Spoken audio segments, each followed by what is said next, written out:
என் பெற்றோருக்கு வணக்கமுங்க வணக்கமுங்க. இங்க கூடி இருக்கும் பெரியோர்களுக்கும் வணக்கமுங்க வணக்கமுங்க.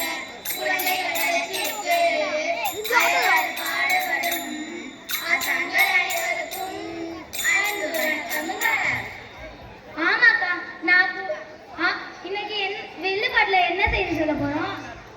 அதுவாமா, சூழல் பாதுகாப்பு நம் அனைவரின் பொறுப்பு என்ற தலைப்புல தான் செய்தி சொல்ல போறோம். சூழலா அப்படின்னா என்னக்கா? நம்முடைய சுற்றுப்புறத்தை தான் சூழல்னு சொல்றோம். அப்படியா? தம்பி பாப்பா கதகே சூழல் பாதுகாப்பு குறித்து கேளு. சுற்றுப்புற தூய்மை நம் பொறுப்பு, அதுவே நமது முதல் கடமை. ஆமாக்கா, நமக்கு சுற்றுப்புறம் தூய்மையா இருந்தாதான் நம்ம ஆரோக்கியமா வாழ முடியும்.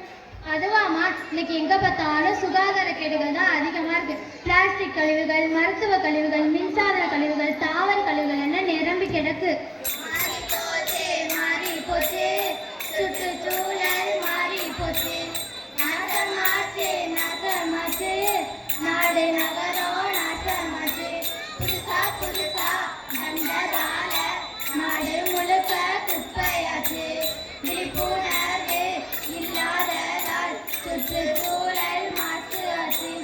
ஆச்சு போச்சு மாறி போச்சு சுற்றுச்சூழல், மாறி போச்சு. ஆச்சு போச்சு மாறி போச்சு சுற்றுச்சூழல், மாறி போச்சு.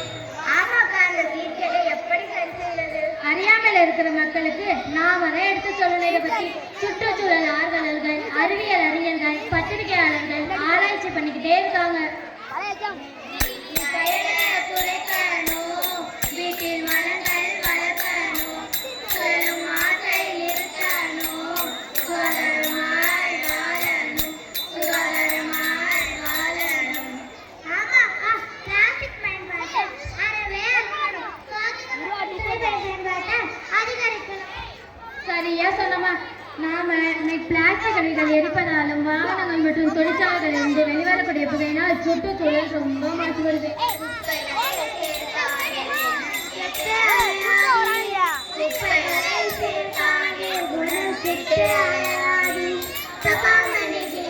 தவிர்த்திடுங்கள் மாநிலரே, தப்பாமணி கிளிகளை தவிர்த்திடுங்கள் மாநிலரே. எப்பாடுபட்டாலும் ஏற்றமுடன் இந்தியாவே, எப்பாடுபட்டாலும் ஏற்றமுடன் இந்தியாவை. இப்போதே உருவாக்க இன்முகமாய் செயல்படுங்கள், இப்போதே உருவாக்க இன்முகமாய் செயல்படுங்கள். ஆமாக்கா, நான் கூட பிளாஸ்டிக் கழிவுகளை மறுசுழற்சி செய்து சாலை அமைப்பு பயன்படுத்துகிறேன். நம்ம பிளாஸ்டிக் கழிவுகள் எரிப்பதாலும் வாகனங்கள் மற்றும் தொழிற்சாலைகளில் இருந்து வெளிவரக்கூடிய புகையினால் சுற்றுச்சூழல் ரொம்ப மாசுபடுது. அது மட்டும் இல்லக்கா, வீட்டை சுற்றி மழைநீர் மற்றும் கழிவுநீர் சேர்ப்பதால் சுற்றுச்சூழல் மாசுபடுதுக்கா. நெகிழ்வு என்றால் மகிழ்வு, நெகிழி என்றால் அழிவு. இதை தடுக்க என்னக்கா செய்யலாம்? வீட்டை சுற்றி கழிவு நீர் தேங்காம பார்த்துக்கணும். கழிவு நீரை வீட்டு தோட்டத்திற்கு பாய்ச்சணும். இன்னொரு முக்கியமான விஷயம், அதாவது நாம திறந்த வெளியில மலஜல கழிப்பதை நிறுத்தியே ஆகணும். ஒவ்வொரு வீட்டிலையும் கழிப்பறை இருக்கணும், அதை மக்கள் பயன்படுத்தணும். இதைதான் தூய்மை இந்தியா என்ற திட்டத்துல சொல்றாங்க. நோயற்ற வாழ்வாழ நம்ம கடுமையா முயற்சி செய்யணும். இந்த ஜனக ஆடு மாடுகளை எல்லாம் நீர்நிலைகள்ல குளிப்பாட்டி நீரை எல்லாம் மாசுபடுத்துறாங்க. அது மட்டும் இல்லக்கா, இந்த அசுத்தமான நீரில் கை கால் கலக்கிறதோடு இந்த பாதுகாக்கப்பட குடிநீரை குடிப்பதால காலரா, சீதப்பேதி, மஞ்சக்காமல் போன்ற கொடிய நோய்கள் எல்லாம் வாங்கிக்கிறாங்க. நீர்நிலைகள்ல பாதுகாப்பது நம் ஒவ்வொருவருடைய கடமையாகும். நம்மை நோய் நொடிகள் அண்டாமல் தடுக்கணும், சுற்றுச்சூழல் உலகின் மாசை நீக்கணும், நம்ம வாழ்விலே வளங்களை சேர்க்கணும்.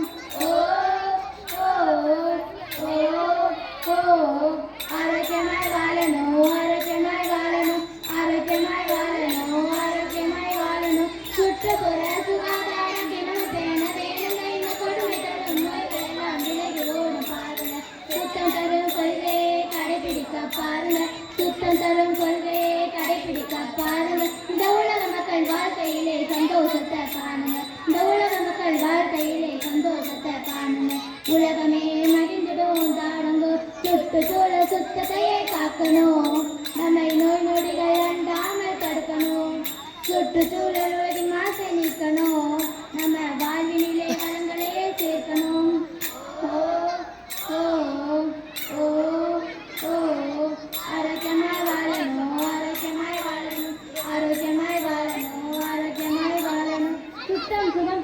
முத்தம் சோறு போடும் என மகாஜனங்களே, சூழல் பாதுகாப்பு நம் அனைவரின் பொறுப்பு என்பதை மறந்துடாதீங்க.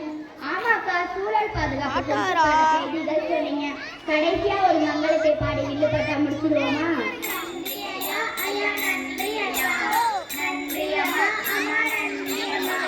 சுற்றுச்சூழல் பாதுகாப்பை சொன்னவர்க்கும் பின்பற்ற போகும்